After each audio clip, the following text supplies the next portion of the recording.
Paano mag-register sa Philippine Real Estate Portal app bilang isang agent?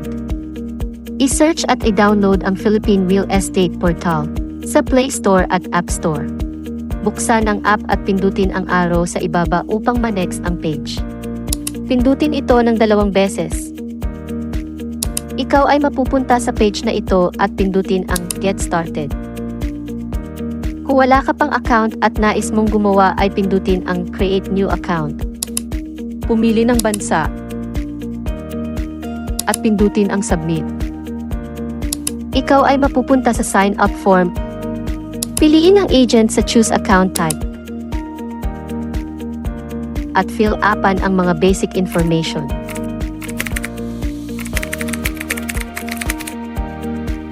Siguraduhin lang na tama ang mga impormasyong ilalagay.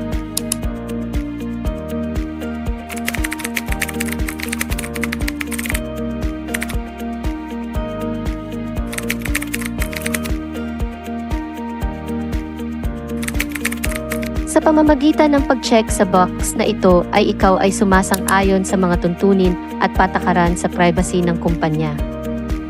Ang susunod ay pindutin ang Submit. Antayin ang verification code na na-send sa iyong email account at i-input ang code at i-verify.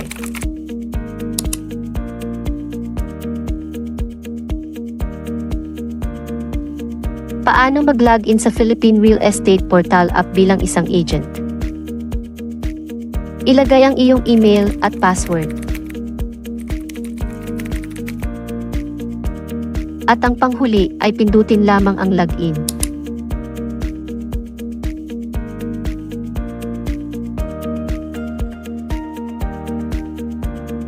Tutorial for Forgot Password in Philippine Real Estate Portal app. Pindutin ang Forgot Your Password. Ilagay ang iyong email sa kahon at pindutin ang Request New Password. Antayin ang code na na-send sa iyong email account. I-input ang code at i-click ang Verify. Ilagay ang iyong bagong password at i-click ang Change Password at i-tap ang Continue. Maaari mo nang malagin muli ang iyong account.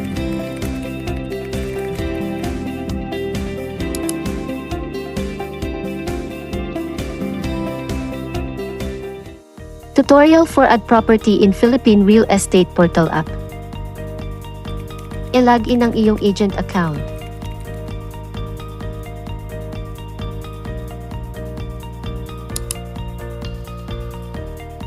Pindutin ang Add o ang plus sign. Ang unang step ay pumili ng offer type, property type, at ng subtype. Ilagay sa box na ito ang iyong property title.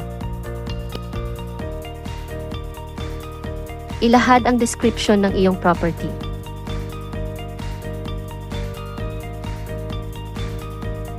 I-click ang Next. Ilagay ang mga key information ng iyong property. Siguraduhin punan ang lahat ng mga kahon ng mga tamang impormasyon.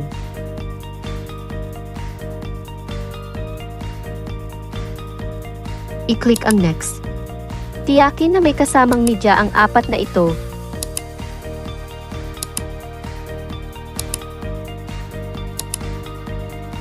At ilagay sa pang-5 box na ito ang floor plan ng iyong property. Ang part naman na ito ay tungkol sa location ng property. Pumili ng region, province, city, barangay. Pindutin lang ang open map. I-search ang specific na location. I-zoom in ang target location at ilong press ang pin. At i-copy ang mga numbers na ito dahil ito ang latitude and longitude of the property location. Maaari kang maglagay ng features ng iyong property sa mga kahon na ito.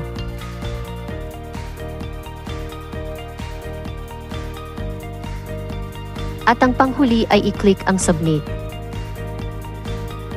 Makikita sa profile ang status ng iyong property. Ano ang proseso na gagawin ng agent kapag may nag-inquire sa pinost niyang property sa Preply app? Mag-i-email sa iyo ang Philippine Real Estate Portal about sa inquiry ng buyer. I-login ang iyong agent account.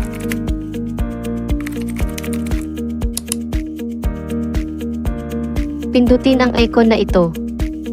Pumunta sa appointment at set appointment. Pindutin ang set date. I-set ang date and time ng inyong meeting. I-click ang submit. Hanggat hindi pa na-update ni buyer ang how many person field ay makikita sa ongoing appointment ang status nito. Maaaring i-update ang date and time rito. Ngunit once na na-input na ni buyer ang how many person ay hindi na ito maaaring i-update. Antayin ang email about sa details ng inyong transaction. At kukontakin mo ang buyer para sa inyong meeting.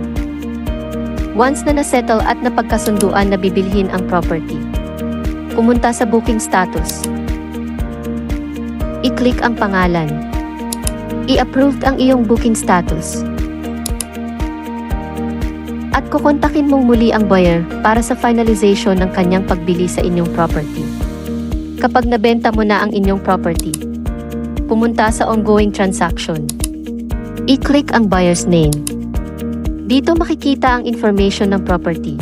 At once na mark as sold na ni admin ang property, makikita sa commissions at sold history ang iyong mga transaction history.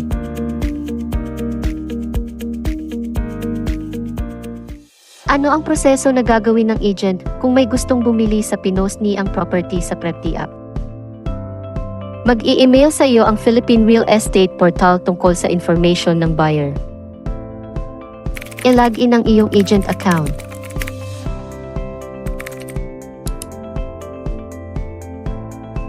Pindutin ang icon na ito. Makikita sa booking status ang property details at information ng buyer. I-click ang pangalan. Ikaw ay magde-decide kung i-approve or i-decline ang request ng buyer. Once na na-approve, i-click ang continue. Mapupunta ito sa ongoing transaction.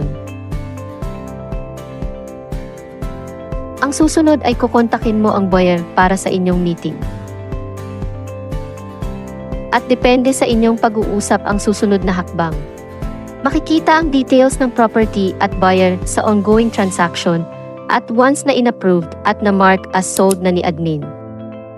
At makikita sa commission at sold history ang iyong mga transaction history.